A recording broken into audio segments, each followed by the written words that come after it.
Week 27, Rhetoric Level. Jonathan Edwards is a marvelous example of a colonial American.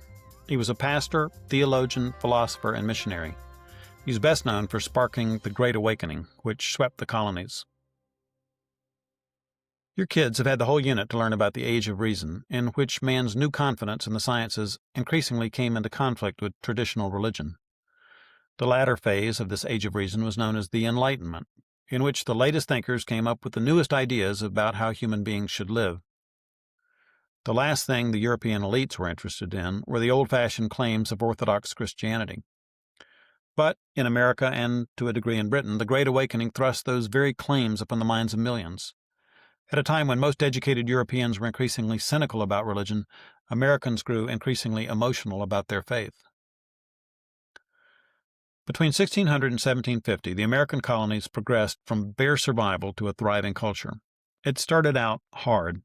See if your students can recall the starving time in Jamestown, the first winter at Plymouth, etc. European colonists had to learn new ways and face new challenges. There were new diseases, dangers from Indians, threats from France and Spain. Despite it all, some colonists survived, and once they could produce a little more than they consumed, they began to thrive. Markets appeared and trade flourished. In the new American cities, prosperous citizens began to want books, music, beauty. Skilled craftsmen arrived from the Old World who could fulfill those desires, or Americans figured out how to make things on their own. By 1750, the colonies had a unique American culture.